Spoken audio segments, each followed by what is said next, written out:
Your fears are right. You probably won't ever find the right person. It seems harsh to say it just now, but the right partner for you doesn't really exist. There are just different varieties and degrees of wrongness. It's not your fault or theirs. Anyone, however lovely they seem at first, will turn out to be maddening, difficult, and deeply disappointing in a few, but to you very important ways.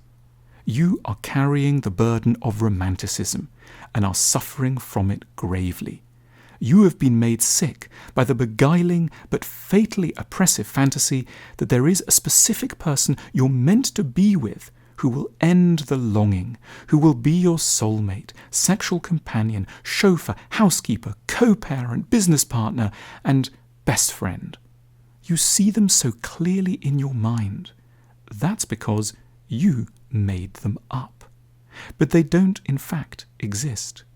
Advertising, films and music have done their utmost to convey to us that people do eventually, after a little heartache, find their ideal other, their long-lost twin.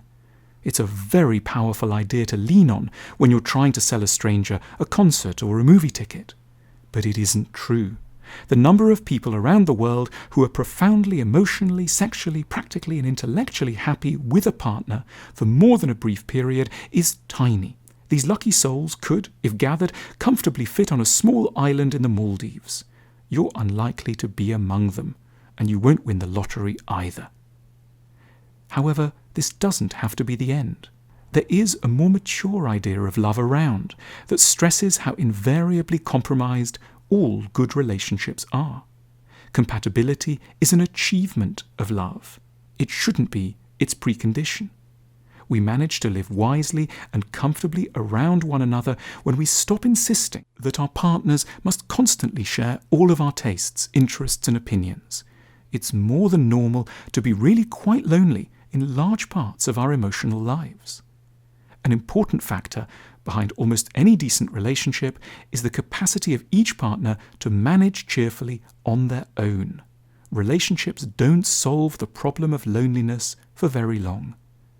It's easy to lament how awful other possible partners are, but reflect on the ways you are difficult to live with too. You must be to a significant degree, not because you're unusually freakish, but because everyone carries with them a range of flaws and failings that show up horribly on close inspection.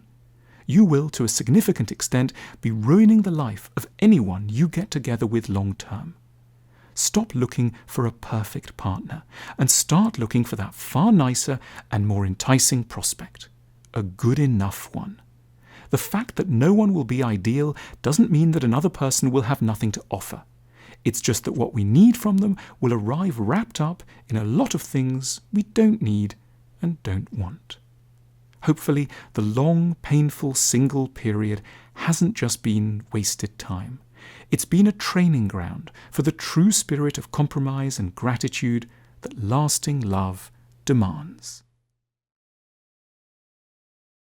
If you enjoyed our film, please subscribe to our channel and click the bell icon to turn on notifications. To learn more about love, try our set of cards that help answer that essential question: who should I be with?